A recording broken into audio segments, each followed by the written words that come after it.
I never planned to work for an NBA superstar. My path to Stephen Curry's doorstep was a series of coincidences that began with my cousin's wedding in the Bay Area. I was between jobs, laid off from my position as an operations manager at a tech startup that had promised the world and delivered mostly stress. The wedding brought me to California, but my dwindling savings account was my real concern as I half-heartedly scrolled through job listings in my hotel room. Estate Manager Assistant. High-profile client, immediate start, discretion required. The listing caught my eye not because I had experience managing estates, I didn't, but because it mentioned a background in operations management and logistics as essential qualifications. My 5 years keeping a chaotic startup functioning had taught me how to solve problems on the fly and manage complex schedules. I applied without much hope. 3 days later, as I was packing to return home to Chicago, I received a call requesting an interview that afternoon. The location was an unmarked office building in Walnut Creek. I arrived to find a security checkpoint and a professional-looking woman who introduced herself only as Andrea from the management team. The interview was unlike any I'd experienced. Questions about handling privacy breaches, scenarios about managing unexpected visitors, how I would respond to paparazzi. Finally, Andrea leaned forward. This position is at the residence of Stephen Curry and his family. Before we proceed further, you'll need to sign this non-disclosure agreement. My hand trembled slightly as I signed. Stephen Curry, 3-time NBA champion, greatest shooter in basketball history, global icon, and they were considering me to help manage his household. We've had 3 assistants in the past 18 months, Andrea continued. People think they want to work for someone famous until they realize it's actually work. Hard work. Unpredictable. Hours. Absolute discretion required. Still interested? Nodded, trying to project confidence despite my racing heart. 2 more interviews and a background check later, I was hired for a 6-month probationary period. Remember, Andrea said as she handed me the address and security codes, you're not there to be a fan. You're there to make their lives function smoothly. Mr. Curry values normalcy at home above all else. As I drove through the gates of the secluded property the following Monday morning, I had no idea I was about to witness the invisible foundation beneath Stephen Curry's seemingly supernatural abilities, a ritual so private and so disciplined. It would change my understanding of excellence forever. Chapter 2. First, Impressions. My first day began at 6:30 a.m. The estate was impressive but not ostentatious. Extensive but tasteful, with spectacular views of the surrounding hills. I was greeted by Maria, the head of household, a no-nonsense woman in her 50s, who had managed properties for various celebrities for over 2 decades. The family is having breakfast. I'll show you the systems first, she said, leading me through an immaculate kitchen to a small office where household operations were managed. For the next hour, Maria walked me through calendars, security protocols, vendor arrangements, and staff schedules.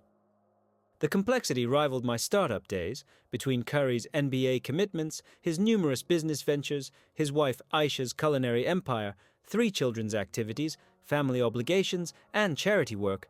The logistical demands were staggering. Most people only see the glory, Maria noted. They don't see that success at this level requires an infrastructure. At precisely 7:45 a.m., we heard laughter from the kitchen. Maria led me in to meet the family. The scene was disarmingly normal. Stephen Curry in sweatpants and a t-shirt making pancakes with his kids, while Aisha reviewed something on her tablet. You must be Alex, Curry said, wiping his hands on a dish towel before offering a handshake. His grip was firm but not showy, his smile genuine. Up close, he seemed less like the highlight reel superstar and more like a regular dad who happened to be in exceptional shape. Welcome to the chaos.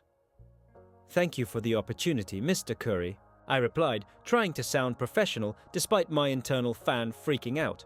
Stephen, please, he corrected. Mr. Curry is my dad. Aisha looked up from her tablet with a warm smile. We're so glad you're here. Don't worry. The first week is the most overwhelming. It gets easier. The children regarded me with curious eyes before their attention was pulled back to breakfast. As I was shown out to continue my orientation, I heard their oldest daughter ask, "Is that another new person? What happened to Miss Jen?" "She moved to Chicago to be closer to her family," Curry explained patiently. Once we were out of earshot, Maria filled in the blanks. "The turnover is our biggest challenge. People come in thinking it's going to be glamorous. Or they can't handle the schedule changes during the season, or they get too starstruck to be effective." "I'm not starstruck," I lied. Maria gave me a knowing look.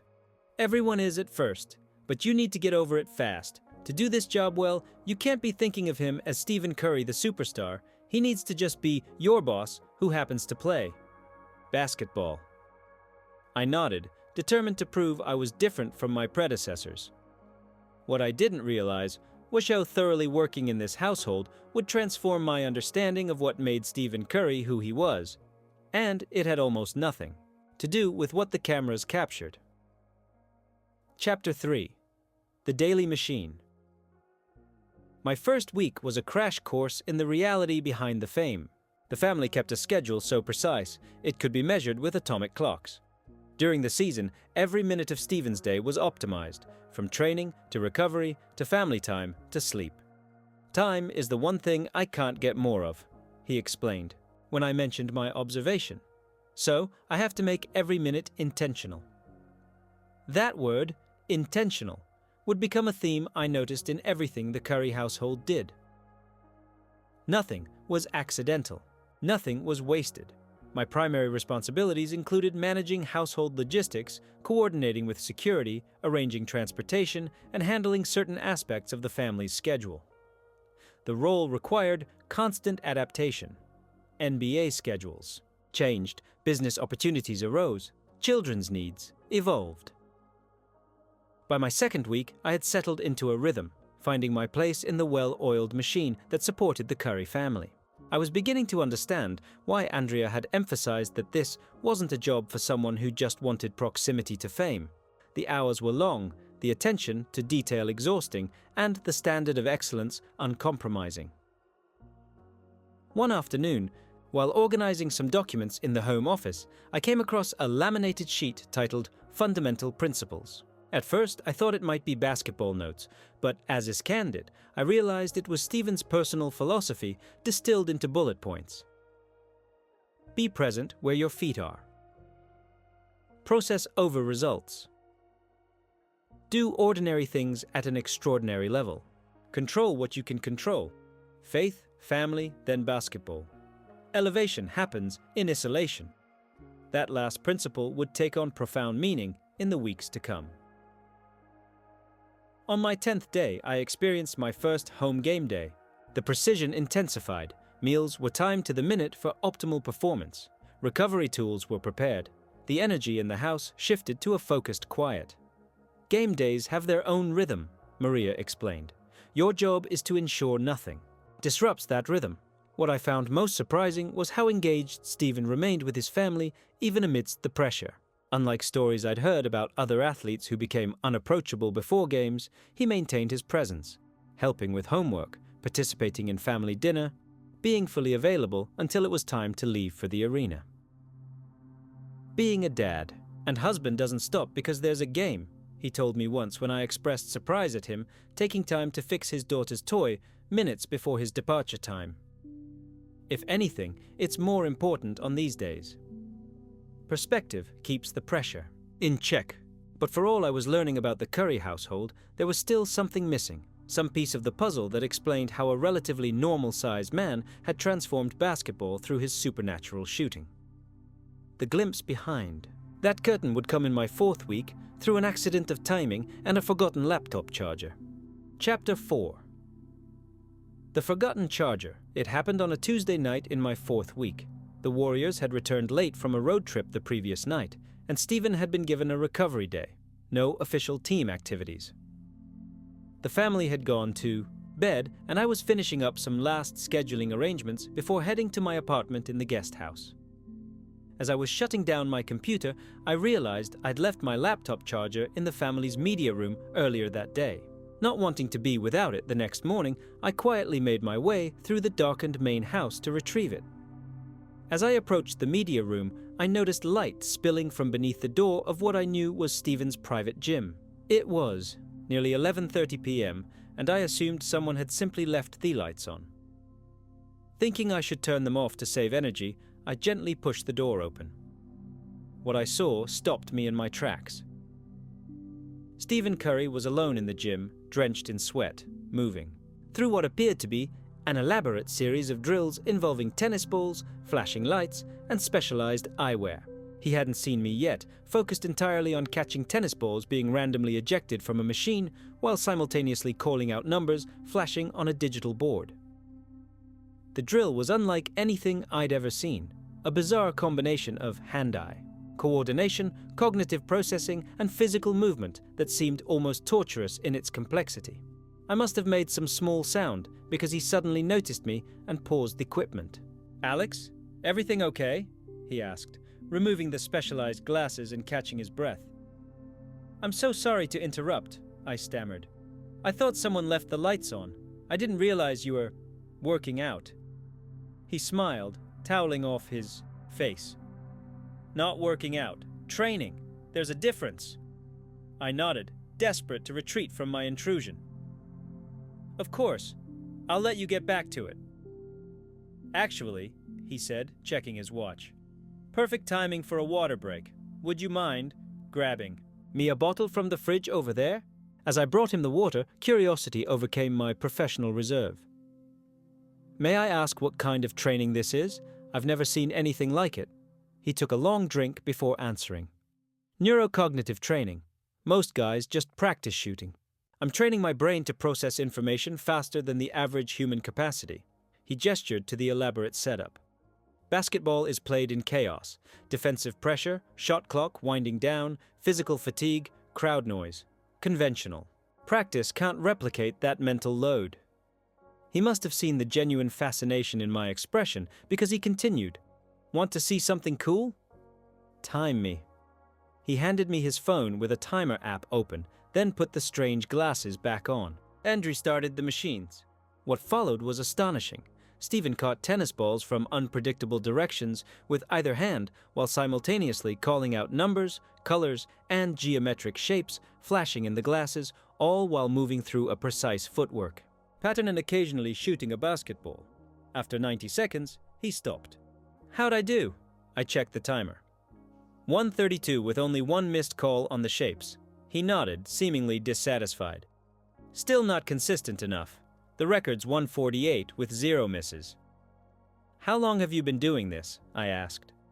"This specific protocol?" "About 3 years, but different versions of neural training since Davidson." He took another drink of water. "Everyone practices shooting. The difference happens here," he tapped his temple, "in how quickly I can process information and make decisions." I realized I was witnessing something deeply private, not just a training session, but the hidden foundation of what made Stephen Curry different from every other elite shooter in history. "I should let you get back to it," I said, remembering my place. As I turned to leave, he added, "Alex, this is something I keep pretty quiet. Most guys in The League still think shooting is just about repetition."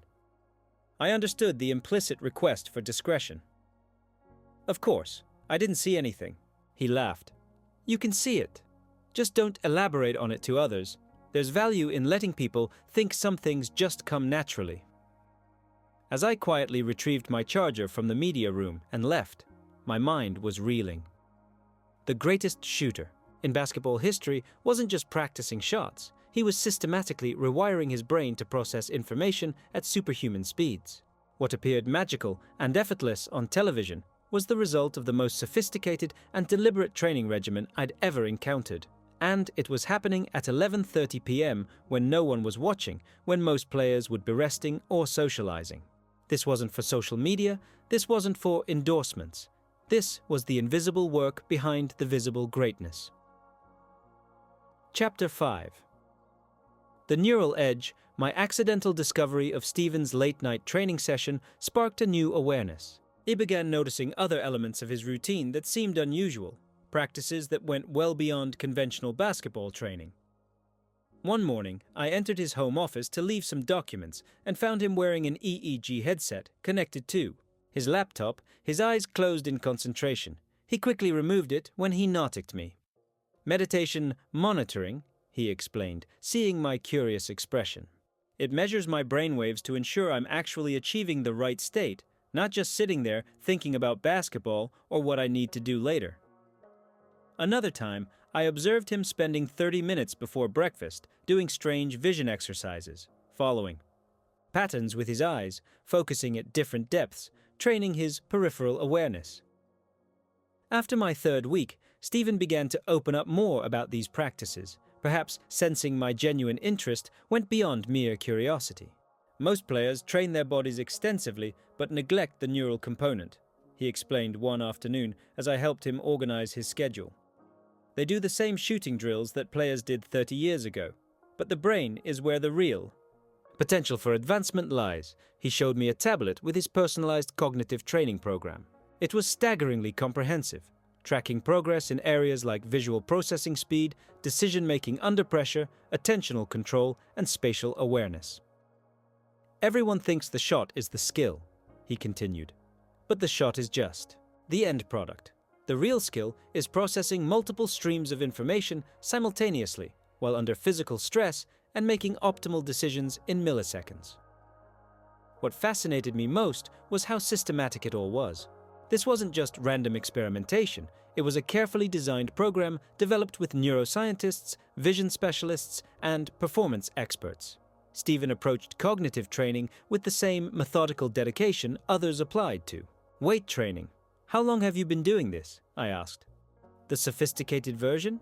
Since 2014. But the principles started back in my dad's driveway. He smiled at the memory. My dad would create chaos while I practiced. Strange noises, unexpected movements, trash talk.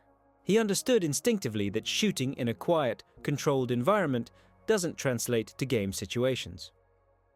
Over the following weeks, I witnessed other components of this neural training.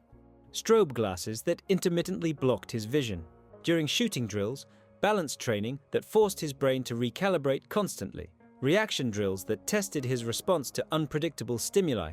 Specialized apps that trained his ability to track multiple objects simultaneously. One evening, I overheard a conversation between Stephen and his personal performance coach that particularly struck me. Most players practice until they get it right, the coach said. You practice until you can't get it wrong, under any condition. And even that's not enough, Stephen replied.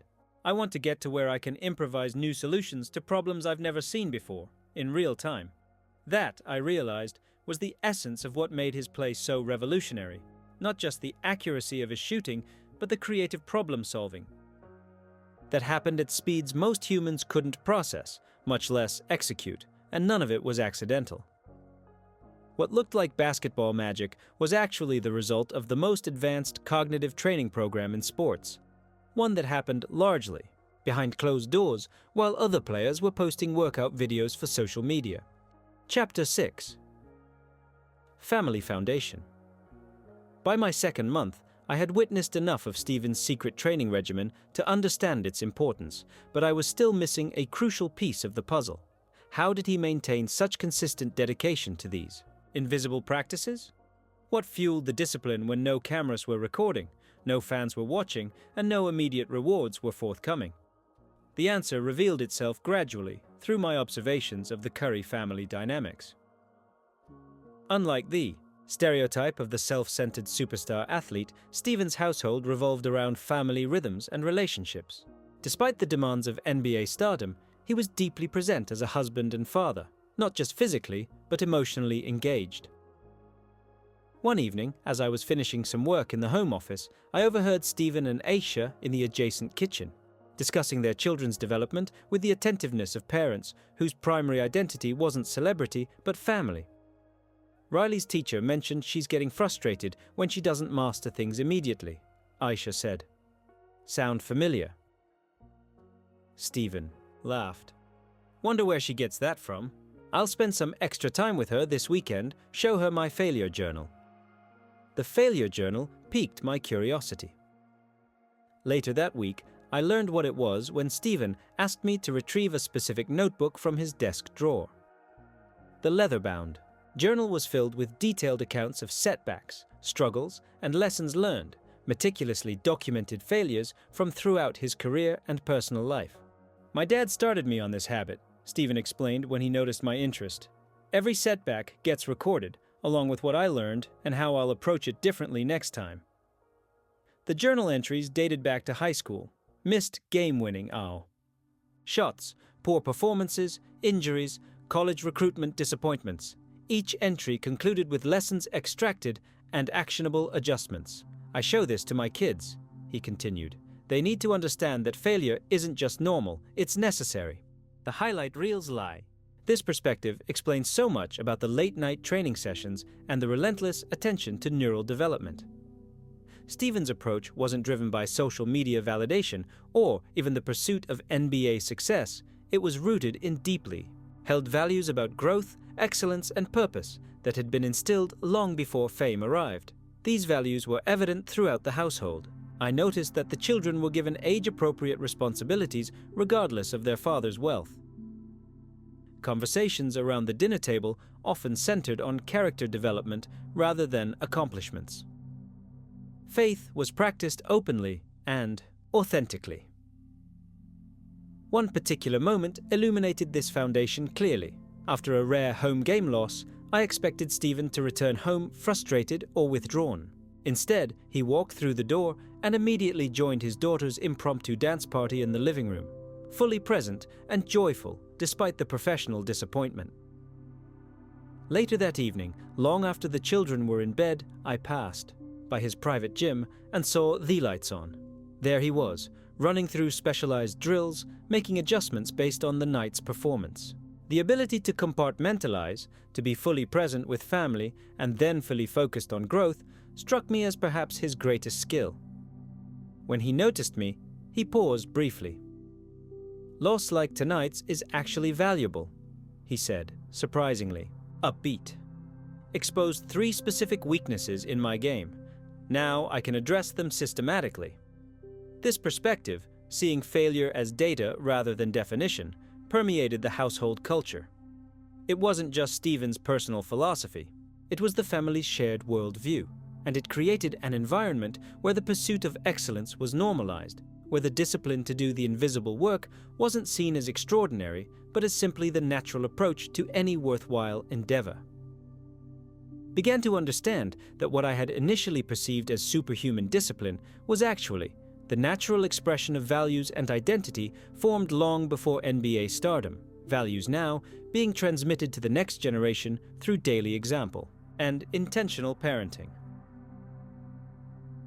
Chapter 7. The Mental Game. By my 3rd month, I had developed a solid understanding of the physical and neural training that underpinned Stephen's seemingly supernatural shooting ability. What I hadn't yet fully grasped was the mental and emotional component, until an unexpected flight delay provided rare insight. The Warriors were returning from an East Coast road trip when mechanical issues grounded their charter flight for several hours. As the estate manager on duty, I received a text asking me to prepare the home gym for a late-night session despite the delay. "He's going to train after a week on the road and a 5-hour flight delay?" I asked Marie incredulously. She nodded, knowingly. "Watch closely tonight. You'll see something important." Stephen arrived home after midnight, visibly exhausted from travel but moving with purpose. Rather than heading to the gym as I expected, he went to his study. Curious, I found a reason to pass by, noticing the door was ajar. Inside, Stephen sat, with a leather-bound journal different from his failure log. For 30 minutes, he wrote continuously, occasionally pausing in deep reflection. When he finally emerged, his entire demeanor had transformed, the travel fatigue replaced by clear-eyed focus. He nodded as he passed me in the hallway. "Gym ready?" "Yes, everything's set up," I replied, then added, "Long day of travel, impressive." "That you're still training." He paused. "The training started upstairs," he said, gesturing toward his study. "Physical work is the easy part. Getting your mind right is where most people fail. Later that week, I gained more insight into this mental practice when Stephen left his journal momentarily open on his desk while taking a call. I didn't read the private entries, but I glimpsed the structure, a systematic emotional and cognitive processing system with specific sections for gratitude, documentation, emotion, identification, and regulation. Cognitive distortion, recognition, mental focus, setting. Visualization, scripting. Identity, affirmation, separate from performance, purpose reconnection. This wasn't generic positive thinking. It was a sophisticated psychological framework for maintaining optimal mental states regardless of external circumstances. My understanding deepened further when I was asked to help coordinate a meeting between Stephen and his mental performance coach, a soft-spoken woman with a background in both sports psychology and contemplative practices. Instead of focusing on basketball scenarios as I expected, their session addressed broader mental patterns, how to maintain presence during chaos, techniques for resetting after disappointments, methods for finding flow states under pressure. The game is just a manifestation of who you already are, the coach noted during their conversation. Our work happens at the identity level, not the performance level. Stephen nodded. The shots are just evidence of the mental work, I began, to notice how this mental training manifested in subtle daily habits. Stephen rarely checked social media and never immediately after games. He practiced specific breathing patterns during moments of frustration before engaging with his children. After being away, he would take a minute alone to transition. His focus, he had established precise pre-performance routines that never varied, regardless of the stage. Household rules included limited exposure to commentary, positive or negative, about his performances. 1. Revelation came during a rare weekend when the family was away and I was handling some household logistics. In Stephen's personal bathroom, not the main one shown in architectural magazines, I noticed something written on his mirror in marker. You are not a shooter. You are not a player. You are not your successes or failures. Remember who and whose you are. This glimpse into his most private space revealed something profound. His extraordinary abilities weren't the core of his identity, but rather an expression of something deeper. The unshakable confidence that fans witnessed wasn't based on statistical success, but on a sense of worth and purpose disconnected from performance. This mental framework explained how he could take the shots others feared, how he could bounce back from disappointments that would derail most athletes, how he could maintain perspective amid unprecedented fame. The secret wasn't just the neural training or the physical preparation. It was the psychological foundation that remained unshaken, regardless of results. Chapter 8. The Unseen. Process. 4 months into my position, I had become a trusted member of the household staff. I coordinated logistics, managed schedules, and handled the countless details that allowed the Curry family to function amid the demands of NBA stardom and multiple business ventures. This deeper integration gave me a more comprehensive view of the patterns that created Stephen's exceptional abilities. What struck me most was the sheer accumulation of unseen practices, the thousands of invisible moments that preceded each visible achievement. One Tuesday morning illustrated this perfectly. The Warriors had no game scheduled, and Stephen had no formal team obligations. A typical NBA player might have slept in or spent the day relaxing. Instead, Stephen's day included 30 a.m., 45 minutes of specialized vision and cognitive training, 6:30 m. breakfast with specific performance nutrition, 7:15 a.m. family time helping get kids ready for school, 8:30 m. 2-hour skills session with his personal shooting coach focusing on minute technical adjustments, 11 a.m. business meetings for his investment company, 10 p.m. recovery treatment, cold plunge, specialized massage, 2:30 p.m. film study of defensive coverages he'd faced in recent games, 4 p.m. another training session focused on decision-making under fatigue, 6:12 p.m. family dinner and evening with kids, 9:30 p.m. 30 minutes of mental performance journaling, 10:30 p.m. Sleep, monitored by advanced tracking technology. This wasn't an unusual day, it was typical, and this regimen continued year-round, not just during the season. People think the off-season is for vacation, Stephen mentioned once while reviewing his summer schedule with me. But that's when the real growth happens. During the season, you're mostly maintaining. The evolution happens when no one's watching. His off-season regimen was even more intensive and experimental, incorporating new technologies, different training methodologies, and specialized skill development that wouldn't be possible during the competitive calendar. What fascinated me was how little of this process was ever shared publicly. While many athletes documented every workout for social media validation, Stephen's most transformative work happened entirely out of sight. Sharing the process changes the process, he explained when I asked about this choice. External validation becomes a distraction from the internal standards. And honestly, the real work isn't visually impressive. It's boring, repetitive, and highly specific. This philosophy extended to his business ventures and philanthropy as well. While the public saw the foundation events and major announcements, I witnessed the hours of research, the detailed questions about community impact, the focus on sustainable change rather than publicity. One evening, as I helped organize materials for a foundation meeting, Stephen elaborated on this approach. "My dad taught me that excellence is about what you do when no one would know the difference," he said. "Anyone can perform when the lights are brightest. Character is built in the dark." This perspective helped me understand why Stephen seemed unbothered by debates about his legacy or comparisons to other players. His satisfaction came from alignment with his internal standards, not external validation. The most revealing illustration of this mindset occurred after a seemingly miraculous, game-winning shot that dominated sports media for days. While fans and commentators marveled at the spontaneous moment of brilliance, I had witnessed Stephen practicing that exact scenario, same spot on the floor, same defensive coverage, dozens of times in his private gym. What appeared to be basketball magic was actually the inevitable outcome of systematic preparation that remained invisible to everyone except those closest to him.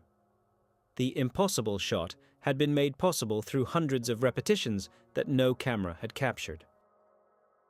That night, after the media frenzy, I overheard Stephen talking with his father on the phone. Yeah, it was just like we practiced. Same footwork, same mental process. The work showed up.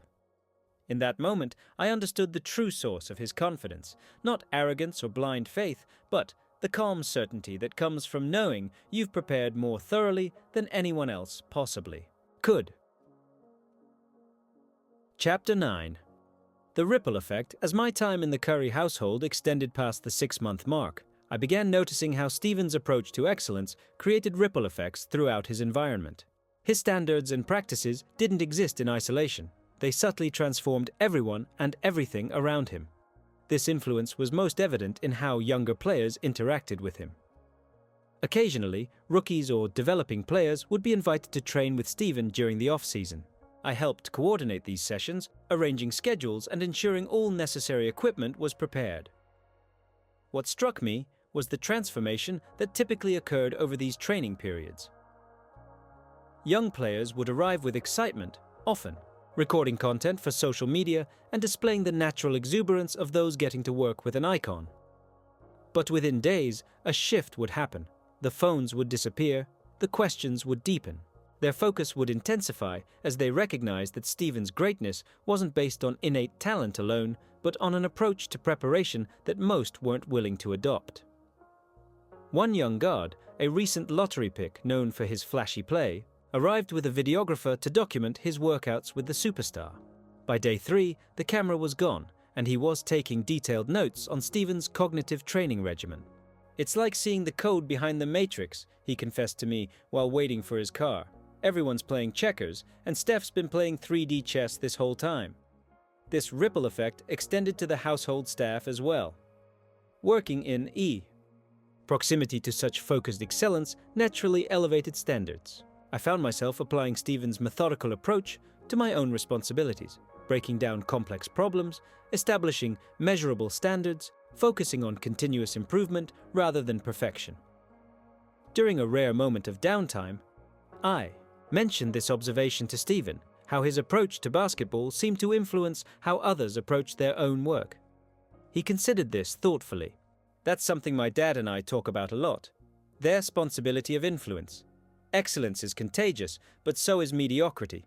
You have to be intentional about which one you're spreading. This philosophy extended to his parenting. I observed how Stephen and Aisha carefully constructed environments that transmitted values to their children without explicit lecturing. Excellence, growth mindset, resilience.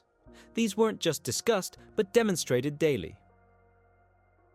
The most powerful example came after a particularly difficult playoff loss. Stephen's post-game media obligations kept him at the arena late into the night. The next morning was his daughter's school presentation, which he had promised to attend.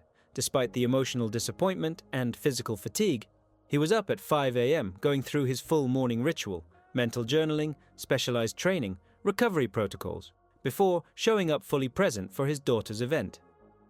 When I expressed admiration for this discipline following such disappointment, his response revealed the core of his philosophy. Would I be teaching my daughters the right lesson if I let a basketball game, even a playoff game, disrupt my commitments to them? Excellence isn't compartmentalized. It's either who you are or it's just something you do when convenient. This holistic view of excellence, that it wasn't a basketball skill, but a life approach, explains so much about why Stephen's influence extended beyond his sport. His shooting transformed basketball not just because of its statistical impact, but because it represented a different relationship to possibility. What seemed impossible was simply what hadn't been systematically pursued yet. As my role in the household evolved, I began to see my proximity to this environment as not just employment, but education in the true nature of extraordinary achievement. The basketball brilliance was merely the visible outcome of an invisible system built on principles that could be applied anywhere.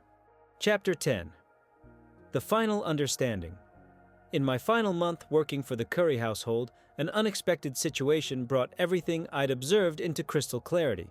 The Warriors were in a tight playoff series, and Stephen had experienced a rare shooting slump, going 2 for 15 from three-point range in a crucial loss.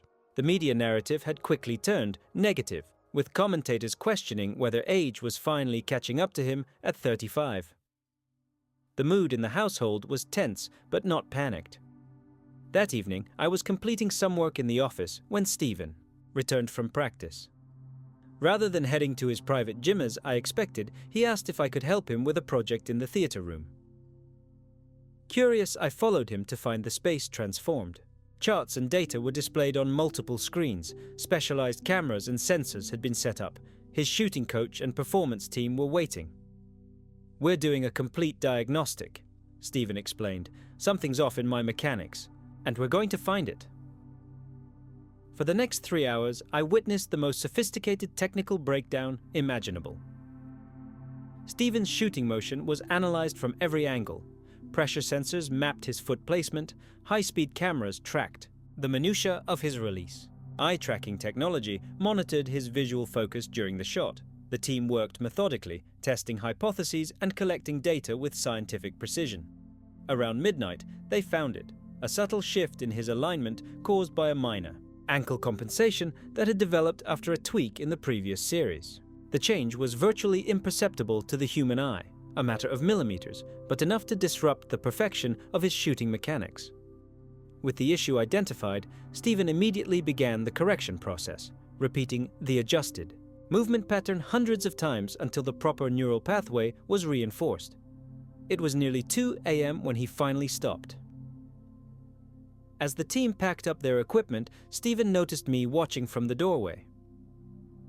"Early morning tomorrow," he said. "Game day." "After all this time working here, there's one thing I still don't understand," I ventured. "How do you maintain this level of detail and commitment for years on end? Most people couldn't do it for a week." He considered the question carefully. "Come with me for a second." He led me to his trophy room, a space I'd seen before, containing his championship trophies, MVPs, and other accolades. But he walked past all of these to a simple frame on the wall containing what looked like an old piece of paper. "This is why," he said, pointing to the framed item. It was a scouting report from his high school days with devastating assessments. Too small, not athletic enough. Limited upside. Mid-major prospect at best. Next to it hung another frame containing a letter from Virginia Tech, the school where his father had starred, regretfully informing Stephen they could only offer him a walk-on position, not a scholarship. I keep these here, not the trophies, as my daily reminder, he explained. Not because I'm still trying to prove those people wrong, that motivation faded years ago, but because they reminded me of something essential. He tapped the glass thoughtfully. These experts weren't bad at their jobs. They were making completely rational assessments based on what was visible and what was known to be possible. What they couldn't see was what was happening inside. The work no one witnessed, the standards no one imposed, the belief in possibilities others couldn't imagine. He turned to face me directly. The ritual isn't the 5 a.m. workouts or the neurocognitive training or the biomechanical analysis. Those are just tools. The real ritual is the daily commitment to seeing beyond what others believe is possible, then working backward from that vision with absolute detail and discipline. He gestured toward the late-night shooting correction we had just completed. Tonight wasn't extraordinary. It's the same process I've used since I was 12 years old, just with better technology and more knowledge. The tools evolve, but the mindset remains. Identify the limitation, break it down systematically, solve it through deliberate practice, repeat until the impossible becomes inevitable. As we walked back toward the main house, he added one final thought. People often ask for my secret. They want me to tell them the special drill or the unique technique, but the real answer disappoints them. There is no secret. There's just the willingness to pursue excellence when noon is watching, to maintain precision when no one would know the difference, and to embrace the process of growth as the actual reward. The next night, Stephen hit 8 3-pointers in a playoff career high performance, leading the Warriors to a crucial victory that changed the series' momentum. The sports media called it a return to form and a classic Curry performance. But I knew what I had witnessed wasn't a return to anything. It was the inevitable outcome of the most detailed and systematic approach to excellence I had ever encountered. A behind-the-scenes ritual of relentless growth that had been repeating for decades, invisible to all except those closest to the process. In my final week at the Curry household, as I trained my replacement and prepared for my own next career opportunity, Stephen gave me a parting gift, a simple journal with a note inscribed inside. Excellence isn't what happens on the stage. It's the thousands of moments of deliberate practice when no one is watching. Whatever your arena, remember, the ritual is the reward. SC30. Those words encapsulated everything I had learned during my time in his world. Stephen Curry's seemingly supernatural abilities weren't magic or miracle. They were the visible evidence of invisible systems, the public manifestation of private disciplines, the inevitable result of a ritual never showed but practiced with. Religious consistency. The greatest shooter in basketball history hadn't been blessed with extraordinary gifts. He had simply been extraordinary in his approach to developing the gifts he had, one unseen repetition at a time, long before the spotlight ever found him, and continuing long after most would have been satisfied with enough.